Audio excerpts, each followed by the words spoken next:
Welcome back to the Macro. In this episode, we are going to talk about how you can plan for your financial future. So this channel is centered around day trading, but I want to get back into some of the core finance stuff. So first, we're going to do an update on my portfolio. I'm still investing $250 every week. That was the start of the Macro podcast, right? So $250 into a brand new Robinhood account. I'll bring that up, and then we're going to jump into how do you even start investing, right? What is the order of operations? Should you start with a 401k? Should you start with an IRA? Should you just open up a random account? The answer is no. So we're going to go through those in order. So get out a pen and paper. This is going to be an immensely useful episode that you can point back to as you start to lay out foundation for your financial future. What are my credentials to talk about this? So my name is Forrest. I invest in stuff. I've been doing this for a long time. I started my professional career at a retail investment firm. So learning like the very safe classical investment, I guess, approaches, which is good. It's a solid foundation. I'll say that most people, while I personally don't like financial advisors, I think most people could benefit from them because most people do nothing, right? Most people are so confused about all the options or steps that they should take that they end up doing nothing. They're constantly chasing just the next paycheck, honestly. And that's not how you want to live the rest of your life. So we want to do better. I'm going to help you do better than that, right? So I started my career there, started trading options a long time ago as a swing trader, investing. I've invested in real estate. I did a startup, and I've made a couple $1 million across the last decade or so from various sources, right? So nonetheless, I know a little bit about finance. I'm not super rich or anything like that, but that's not the point. The point is that I can help you do a little bit better. And this is more of a classical, saving for retirement approach, right? This isn't a get rich quick approach. This is very much how can the average layperson really is just focused on, getting a house, having a car to get from A to B, starting a family, taking care of their family, paying off your mortgage. How can you achieve financial security? That's what this video is aimed for. Make sure recording audio, record. All right, so we're here, Robinhood.com. This is the account that I started just for this channel, guys. If you go back to episode 1 of the Macro podcast, this account was at $0, $250 every week. That's essentially $1,000 a month. Why is this important, right? This is a very key step in achieving financial freedom, which is just doing something consistently. So the point of this portfolio, right? This isn't my only long-term portfolio. It was to show the power of long-term investing, $250 a week. I'm up to $3,800. Again, we'll very quickly you can go to google.com, okay? And I want you to type in compound interest calculator. And the reason that we're doing this, I reviewed this in a previous episode, but if we do initial investment of $0, if I contribute $1,000 every month, which is $250 a week, if I do that for the next, 35 years, let's just assume somebody who's younger starting this, put in whatever number is relevant to you. We'll just leave it at 35, actually. Let's assume a 8% interest rate. That's the typical gains of the S&P 500 year over year, compounding annually. Hit calculate. I can see that if I keep this up, I'll have $2 million in this one account, right? So this doesn't count the other retirement accounts that I have, which is super duper important, guys. So this is going to bring us right into the steps that we want to take, right? This is a personal finance 101. I have an FAQ that I actually wrote out years ago for the same thing to help people with this. Financial freedom, guys, is the freedom of choice, right? It's the ability to not have to chase a dollar when something goes wrong. Your car breaks down. You're not trying to figure it out, right? Even if you only have $3K in the bank, you have an emergency, your car, it costs $2,000. You can pay that off. You can get back, build up those funds, and get back to what you were doing. So let's take a look at the screen now. And these are the 4 primary steps, right? The order that I would do them in if I could go back in time. And again, I was a little unique in that I worked at a retail investment firm out of college, so I had a little bit of a leg up. So here's what I would tell everybody else if I could go back in time with the things that I knew from work. 1, an emergency fund, all right? If you don't have an emergency fund, you will end up in an endless cycle of credit card debt. We don't want that, right? So first, calculate the bare necessities are rent, food, car payments, electricity, etc. And you want to save 3 to 6 months up of expenses. 3 to 6. Now, how much you decide to go for is up to you, right? Some people's lives are more variable than others. Okay, if you're younger or older, that's going to be a determining factor as well. So if you're younger, I think 3 months is fine. If you're older, maybe 6 months. It depends on what industry you're in. If it's easy for you to find work, maybe you can stick to 3 months. If it's a little bit harder for you to find work, you can do 6 months. This buys you freedom. It buys you security, right? You're not just saving money. I want you guys to understand that every dollar that you put in the bank is buying you time, okay? You're buying security. You're purchasing something when you put money in the bank. You're not saving it. This is a huge qualm that I have with, I think, people's perspective on money. It's thinking that they have to spend. As you make more money, that you've got to constantly maximize your lifestyle. No, if you're putting money in the bank, you're actually purchasing security, right? So don't feel bad about it.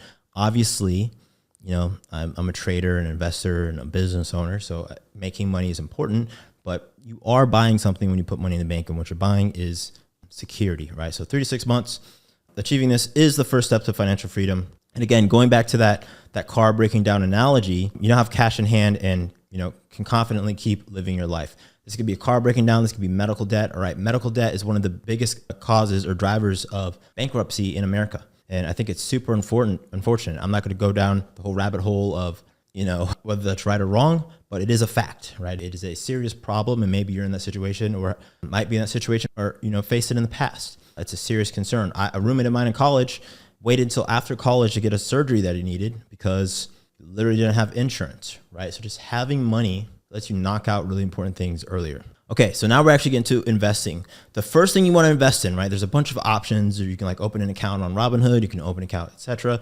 If you have a corporate sponsored retirement plan, that is the number one place to start. Why start with a job sponsored retirement plan? Because there's free money. So there's typically a match. Let me explain how a match works. So we're going to use round numbers. Let's say you make $100,000 a year and your company has a 5% match. So that means they will match up to 5% of your income as contributions. I know that's overly convoluted, but again, the match is based off of your income, which is why I chose a round number like 100,000. So it's easy to calculate, but match up to 5% of your income as contributions into your retirement plan. So if you put $5,000 in to your 401k, they will also put $5,000 in to your 401k. There often is a vesting limit and things like that, or a vesting schedule, I should say, which is fine, but that's an immediate 100% return. You're not going to get a better return or a guaranteed return anywhere else, which is key, guys. This is a guaranteed instant return, right? It's not theoretical. It's not based off of prior data.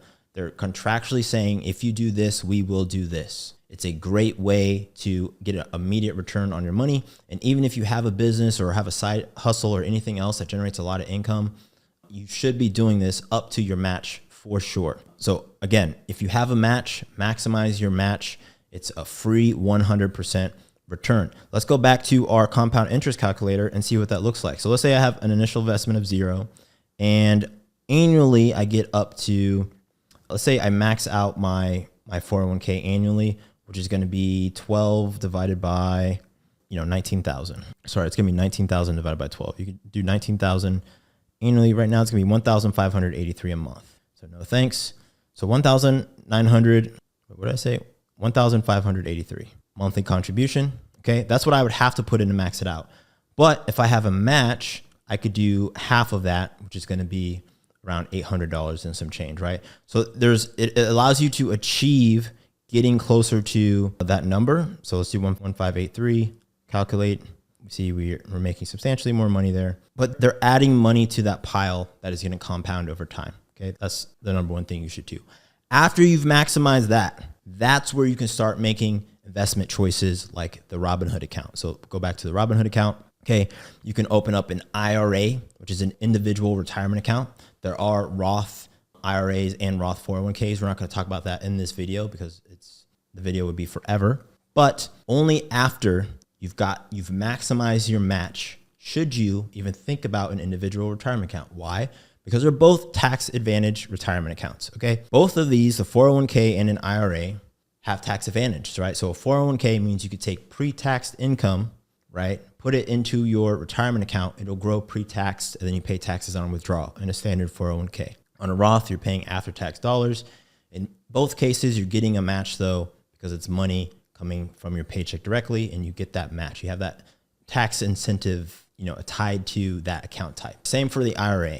An individual retirement account though, again, is you're just investing in the market. Right? So you can do an individual, you can do a normal account, you can do a Roth IRA, but you're just getting the gains and losses of the market. So you might as well use the company account. After, okay, you've hit the max contribution on an IRA. An IRA max contribution is I think $6,000 annually. What is the max contribution in 2024 for an IRA?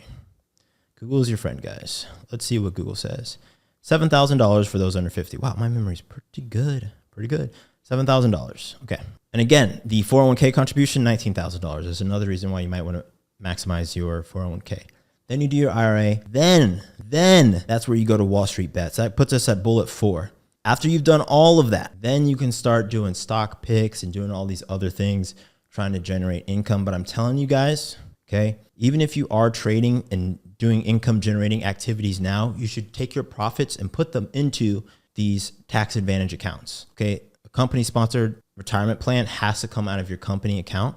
But if I have an individual account, for example, say I just started trading and I'm making $100 a week, I should put some of those profits into my retirement account. Do not get it twisted. Just because you're doing things that can or have the opportunity to make you a lot of money does not mean that you should not be building this foundational layer of your financial life. Okay. A good financial diet includes long-term investing, no matter how much money you make. You should not optimize or try to over-optimize a small pile of money. Okay. You do not need to be like, oh, I'm going to be all in on this and do zero long-term investing, because I'm telling you, it's going to be helpful. I promise you it'll be helpful. Having money in the bank, having money in your retirement accounts. The best part is, guys, if stuff really hits the fan, you can always take money out of your retirement accounts. It's not ideal. You'll pay a penalty, but I'd rather have the 100K available in a retirement account, pay a penalty on it, borrow from myself, take money from myself, than have to go and run up a credit card or take out a mezzanine loan, right? Or a personal loan from somebody, right?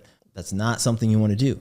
Okay. I've seen it. I've seen people over leverage, people who are good at income generation, quickly over leverage. That leverage works against them. And because they're not well capitalized, or because they don't have any money in the bank, they are immediately wiped out. So having money in the bank gives you options. It means you don't have to react. Even as a business owner, it's the same thing as personal finance. If you're a business owner, when you have money in the bank, that means you're not always searching for the next dollar. That means you can eat losses.